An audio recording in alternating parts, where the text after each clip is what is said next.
Hey guys, it's here bringing you another video. Welcome back to another Q&A. Actually, I haven't done one in quite a while, so apologies for that, because I know they're not the most popular video, but people do enjoy them who watch them for the most part. And if you do, please do throw a like on the video if you are in that group of people. So today, the two places that we're going to be collecting questions from are my Discord server and also the YouTube community tab. So the first one we're actually going to do, and this one actually caught my eye, because we've actually had quite a lot of questions, was basically it's in reference of we made a video recently talking about Riot's answers to the toxicity problems, specifically the in-game toxicity, so inting, feeding, etc. That video actually blew up and it nearly has over 40,000 views and a lot of opinions. A lot of people are really happy and kind of the opposite. And a lot of discussion with that was, well, I don't really know. Like, I don't know what the negative is, but one point that I do see here is this guy. If I quit a game full of toxic people, does that make me toxic? So I'm sure this question in itself has a lot of opinions to it too.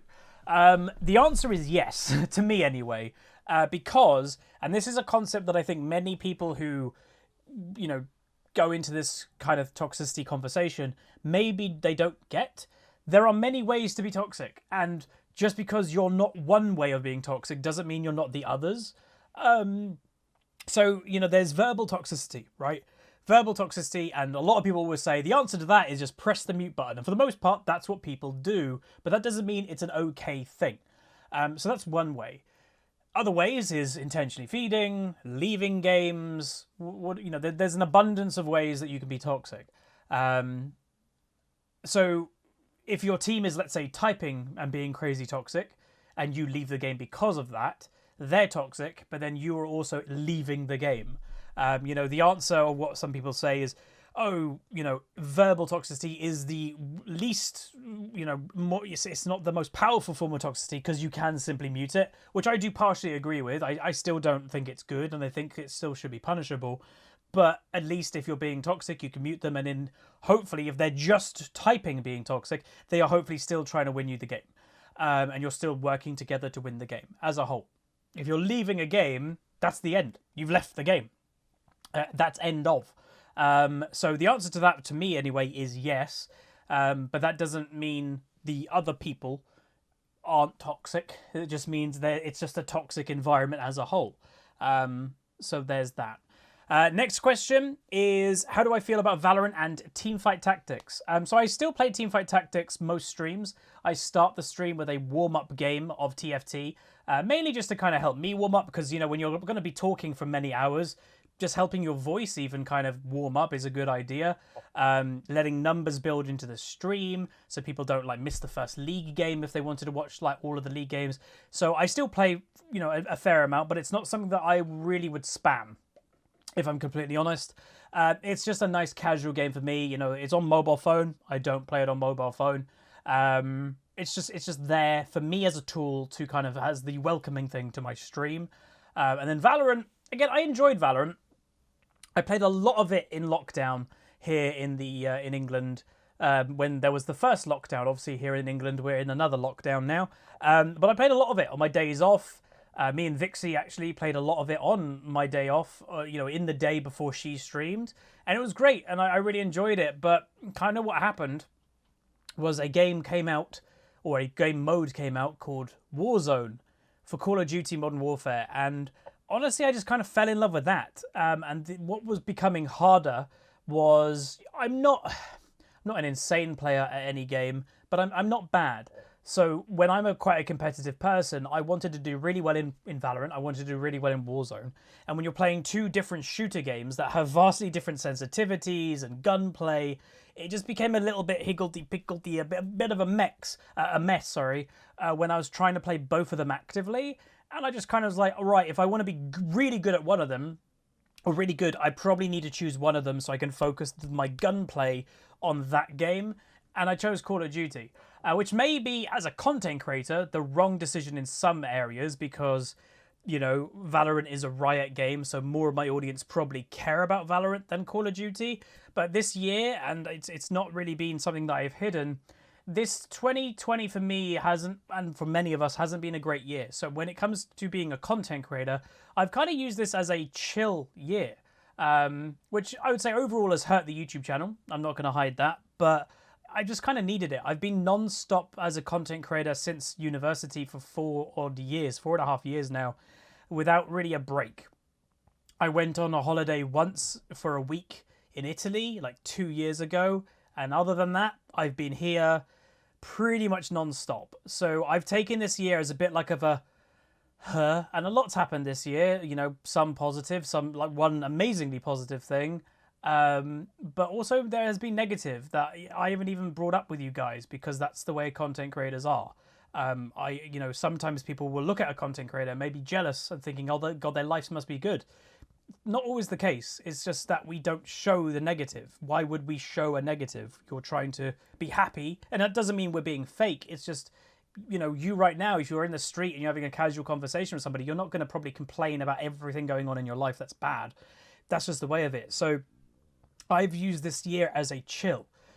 So with the Valorant and Call of Duty thing, I'm playing more COD. I'm playing it on stream after League of Legends, and let's say we have 400. I get between like 400, sometimes even closing into 500 viewers live on Twitch nowadays, which I'm very happy with. We go down to 200, 250 people when I'm playing COD. That's not bad. I expect people, I'd love if more people stayed around and watched me play COD because I don't think I'm bad, but I know people are here for League. For the most part, I know we'll get comments going, oh, Huzz, I'm here for you. A few thousand people may be here for me as a content creator, but most people are here to like get better or learn about League. And that's why, again, I think the YouTube channel has suffered a bit because I've been less focused on doing that this year than any other year. I will say, and as I've said a few times, this year's been a recharge year. 2021, Season 11, I hope, and there will be questions, I'm sure, about Season 11 in this Q&A. But I'm sure it will be better. And I'm looking to, let's say, try hard again in that season. I basically didn't try hard at all on my main account this year. I think I peaked in Diamond 2. I'm ending the season in Diamond 3. It's been a really bad season for me, but the honest answer, am I disappointed with it? Not really, because I just haven't had it in me to do it.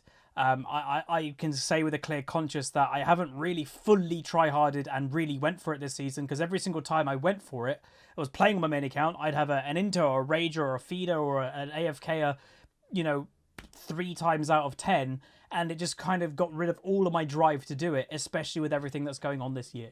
So obviously the question itself, we've kind of gone off a tangent, but in the answer, Call of Duty, Valorant, all that stuff, they're good, but I'm just sticking with COD over Valorant right now.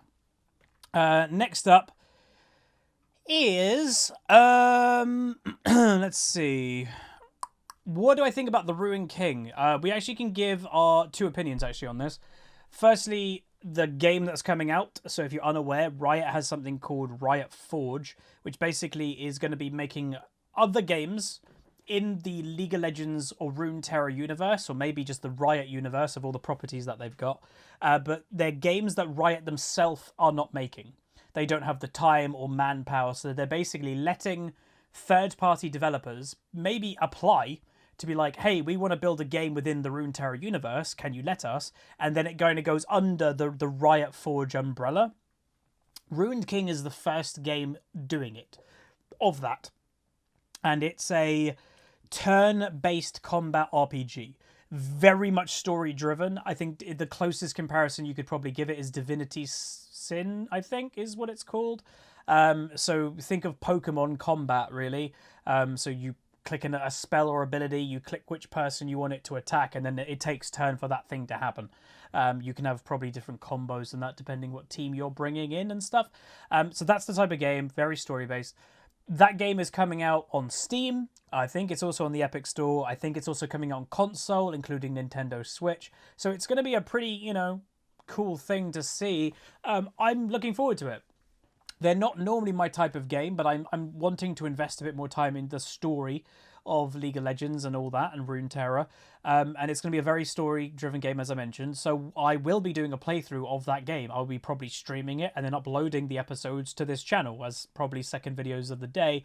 And I'll probably play it like a lot when it first comes out. So hopefully people enjoy it. But, momentum is key when new games come out. as a content creator, so I will probably play it on day one launch. I might even get early access being a league partner, who knows, and I will bulk record, play it for like 6 or 9 hours and get those episodes already going. I probably won't do the typical 20-minute, half an hour episodes. If it's a 20-hour game, I'll probably do hour-long episodes, and for 20 days, maybe back to back to back. I'm not sure. But yeah, I'm going to be uploading that game. So I'm looking forward to it. I think it'll be really good. And hopefully you guys are looking forward to that too. And then the actual other thing that I can say is the rumor, I don't think it's confirmed yet, of the upcoming champion that is the Ruined King. He is apparently coming to League of Legends. And it's going to be a bit weird because obviously the item in the store is Blade of the Ruined King. And he's then going to be a champion. So that's a bit odd. Naturally, he's going to be a Blade champion. I think that's probably an easy guess. And there is also a pretty good theory going around, depending how long and everything Riot planned this. A lot of people were disappointed with Aatrox when he got a rework. But before Aatrox was reworked, he was an auto-attack based champion that kind of did a lot of life stealing with a big blade. But then they kind of turned him into less of an auto-attack champion and more of a spell combo champion. Maybe that was because if you're implementing and wanting to do the Ruined King, surely he will be a auto-attacking champion that does life-stealing and that type of thing, like his weapon, right? His item is kind of a giveaway to what type of champion he may be.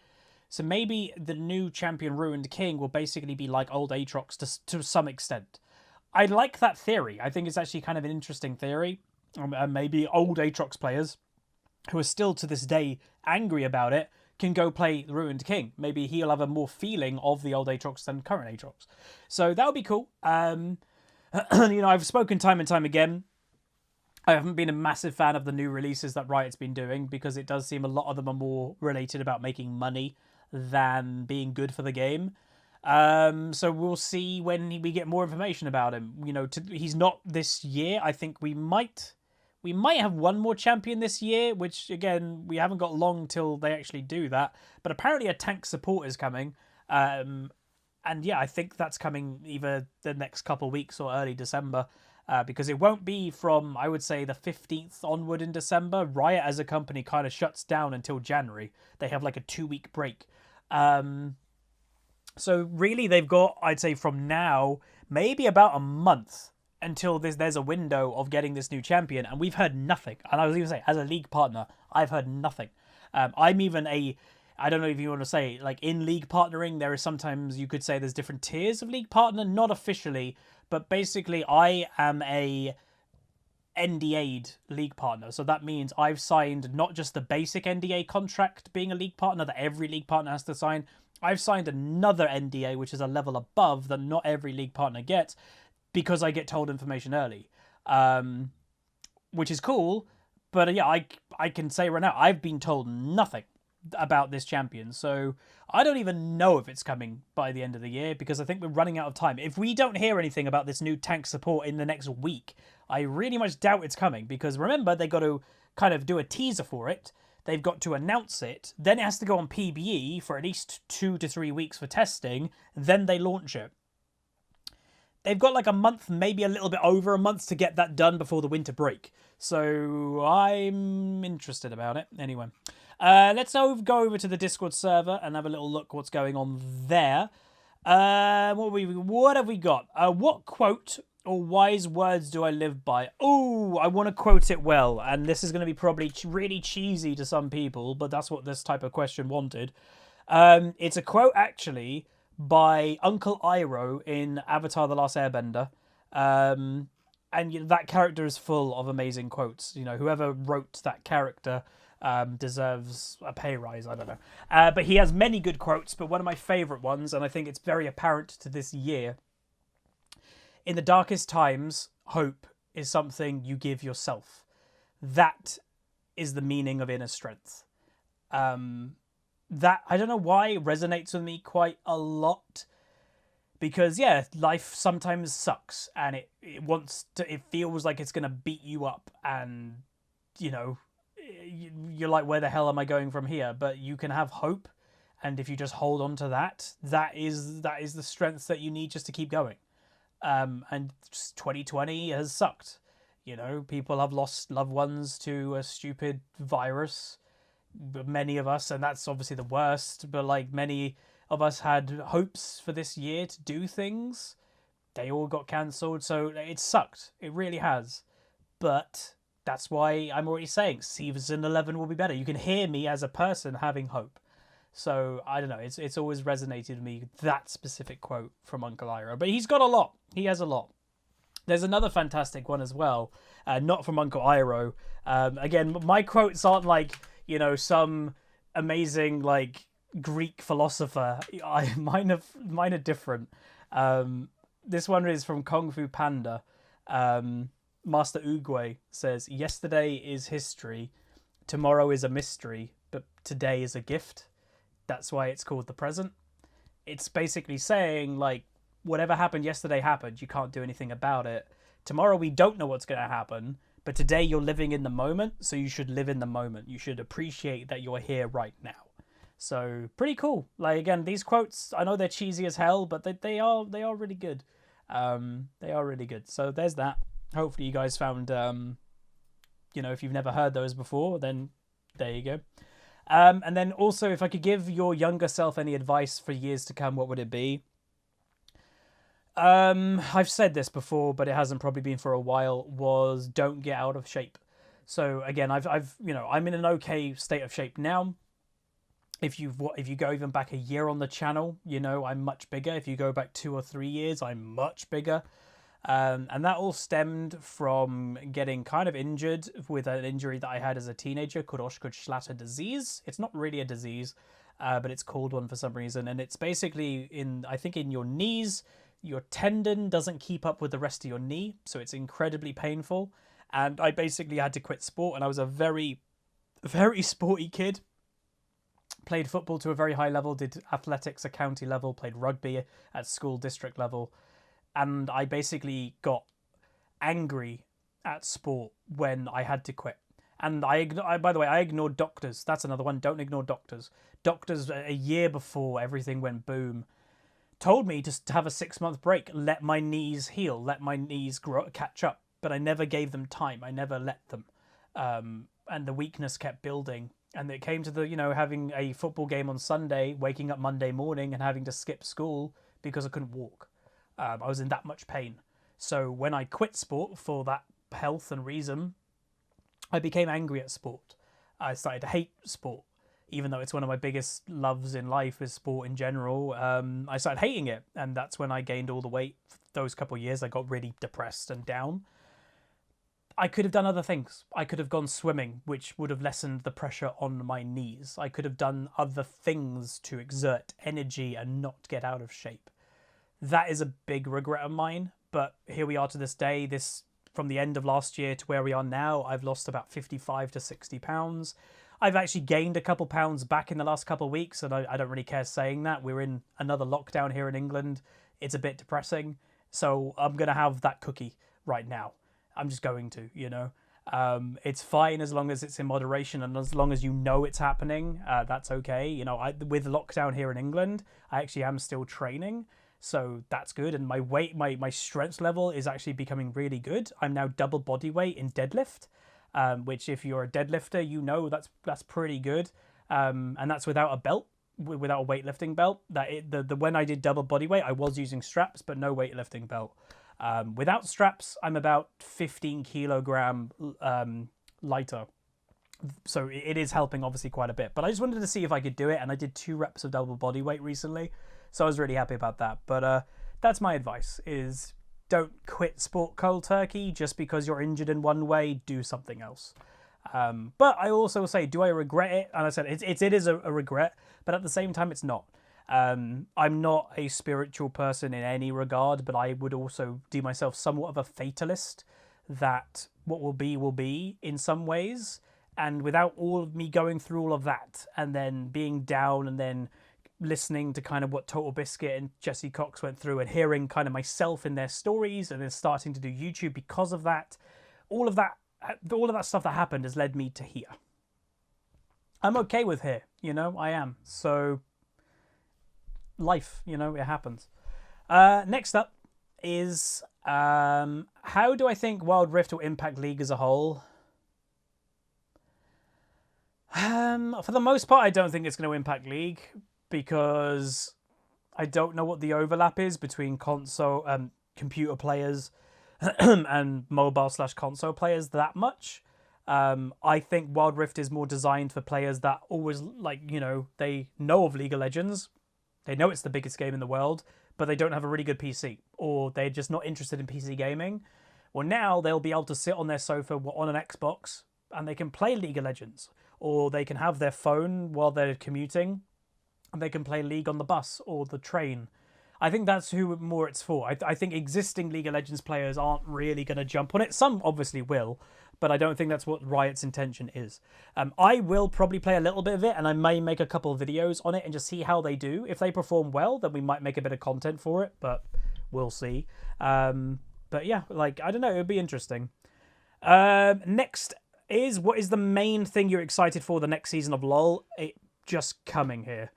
I've already said in this video, I have not liked Season 10. So just getting out of Season 10 and having a completely fresh reset mindset of it's a new season, we got new placements, let's go Season 11. That's what I'm excited about. And I'm really looking forward to kind of going on the main account. And, I don't know, in Preseason, I might see if I could get a duo partner or something and we can start building a bit of synergy. Because it's so apparent that duoing is just the way you climb, especially when you're in Diamond Plus. It really is, and I know some people will use that as an excuse or whatever, but to me, and it's my opinion, it's so apparent. And obviously, in the upcoming season, in Preseason, you can't duo in Master Plus. But hell, if I can just get to Diamond 1, not as easy as possible, but just without the tension of not having a duo partner. And then when we're in Diamond 1 or we're nearing to Master again, then be like, okay, let's go solo. And, well, even if I had a duo partner, I'd probably still majority of the time play solo, but just have that duo to occasionally play with. I think that would be quite good. So, and people say, what about Vixie? Maybe, but the problem is I like mid lane and she only plays mid. So that limits me as a player quite a lot as well. Whenever I'm doing with Vixie, I a lot of the time take the back seat of helping her carry. I don't want to do that all the time. I want to try and carry myself, which we have done. If you've been watching recent content, I've actually been doing it a lot more recently. So hopefully that will be good. Next up is, do I have a pet? No, I don't have a pet. I would like a pet. We recently did a commentary where it was a Jace episode, I think it was, and we were just talking really casually, and I was saying next year I want to get a dog, so hopefully that will become true for next year. And then a couple more questions. How long we've been going for? Just over 20 minutes. Again, whatever videos in the background, hopefully you enjoy. Again, usually it's not very good League of Legends content because it's the episodes that don't get uploaded. But yeah. Let's go back now that we've given a bit more time as well. We had millions of questions on the YouTube community tab, so let's just have a quick look if I missed any, which I missed a lot, to be honest. Let's see. Maybe we'll try to do some rapid fire. Do you think Riot is going the way of Dota's balancing system to balance champions and items coming in League, making everything overpowered so nothing is overpowered? It does seem that way, yes. Next up, what do I think about the removal of Adaptive Helm against DPS mages like Cassiopeia and Ryze? Obviously, it's going to hurt, but there are going to be obviously new options. I don't know if there's a specific option that fills that gap, but if there isn't, then obviously the more people complain about it, the more likely Riot will implement something in that gap. What is my opinion on Death Cap passive being nerfed while the cost being increased? I said this recently in the Victor episode, I think. Yes, it's a 5% nerf. The cost has also gone up. But mages, to me, feel the most overpowered class with all the testing I've done in Preseason on the PvE so far. Their items are insane. And I'm one-shotting people without being fed when you've got like 2 or 3 items as a mage.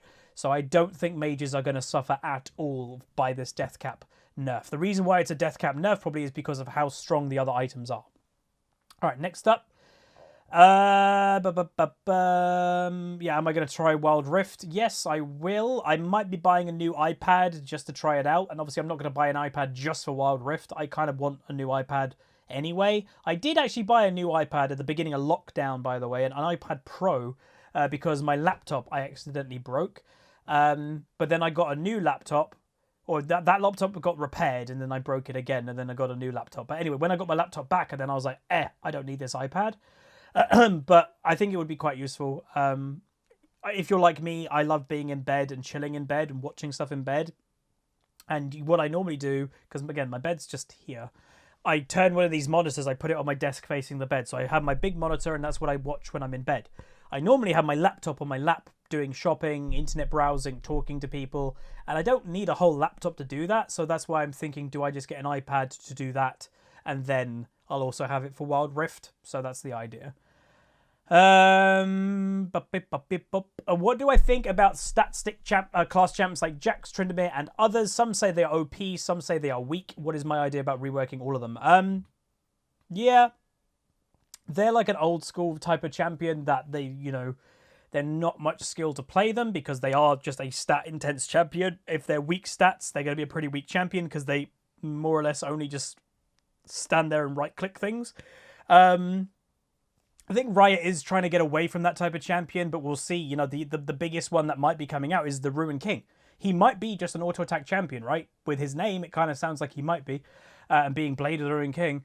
But yeah, they aren't obviously a skill-based champion class. I don't think anybody would pretend they are. But do I think they're overpowered? No. Do I think they're weak? No. They're just middle of the ground. They are what you make them. If you're a good player playing them and your decision making is on point, you can do well. If you're not very good at dealing with them, you're probably going to struggle with them quite a lot. But I would say they are very much limited to how well you can do comparing to other champions. If your opponents just know what to do against them, you get heavily countered. And again, they're just very old school. I don't really see Riot releasing champions like this, and I would say I would see Riot slowly reworking them. We already have, Aatrox was one of them. Aurelia was kind of one of them. They are slowly, one by one, taking these older champions that just auto-attack things, slowly changing them over time, which I would probably presume is going to be the same for Tryndamere, Jax, Master Yi, that type of thing. Right, anything else? Ooh, here we go. In my opinion, and this final question, do I think the ban system in matches should be revisited as the current state of League and solo queue? The majority of players are more champions they wish to not play against than have on their team, blah, blah, blah. If you're top laner, if you're a top laner and you don't like laning against Darius, then he could be your role ban, but your random ban could be Akali, for example. See, this guy's saying you can have one specific ban each for your role and then one extra ban to use in anything generically. I do think it needs to be revisited. I don't know if that's the answer, but I do think it needs to be revisited because, it's been a couple of years now that every player's been given a ban. Even before that, there was only 3 bans per team. There's now 5 bans per team. And let's be honest, in theory, it's like, 10 champions get banned. Well, one, that isn't even 10% of the champions in the game. We have like 150 champions, I think, in League. So, less than 10% of the champions are getting banned per match. And if, in reality, 10 champions aren't not getting banned per game.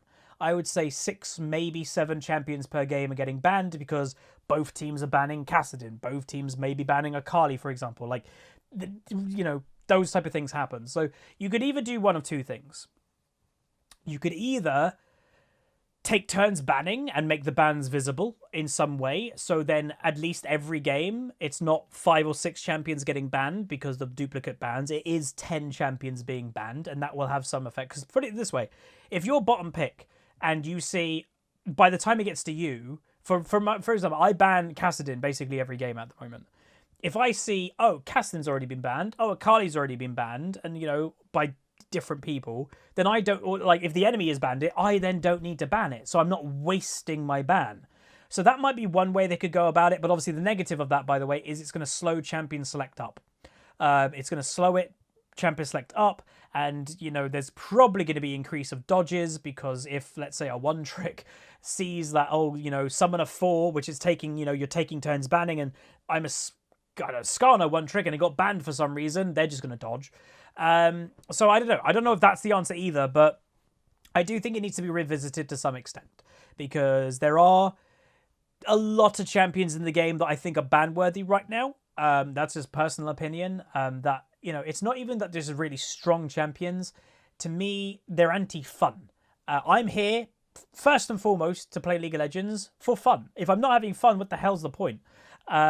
So I'm here to have fun, and it does seem in the last year or two, Riot has, for me at least, increased the amounts of champions that are not fun to play against. And I'm not saying they're not fun champions. It's incredibly fun to play Samira. It's incredibly fun to play Aphelios on release because they're just stupid. It's really anti-fun to play against them. So when there are a lot of these champions now floating around the game, a Kali rework, maybe another, it's a bit annoying when even just one of them gets through. You're like, oh, great. No one bans Samira and it's been instant first pick. This game's going to be fun.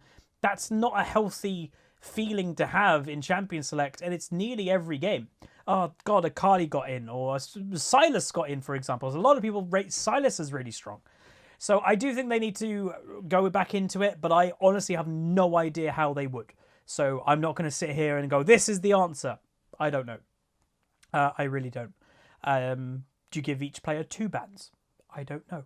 But anyway, that's going to be it. If you guys did enjoy this Q&A, do throw a like on the video. Thanks everybody again so much for the ongoing support. I am looking forward to preseason because we are going to be doing a lot of testing, and you know, we always come up with a name of a series: Duo to Diamond, Climb to Master. I always have done like named of series.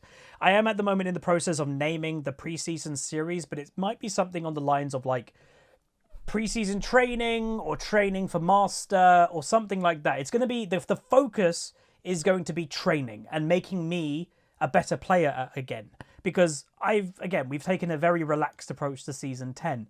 It's time to, after a year or 9 months of relaxing, it's time to put the try hard boots on a bit again and train, because I'm a bit sloppy as a player right now. I'm not saying I'm a bad player, still within the top 1% roughly of the game, but I would say I'm a lot sloppier as a player than I have been in the past. So we need to tighten that up, get good again, and then push for high rating in Season 11. But that's going to be it. Again, if you guys did enjoy, throw a like on it, throw a comment, throw a subscribe. Let me know how you're doing down below, and I'll see you guys next time. Peace.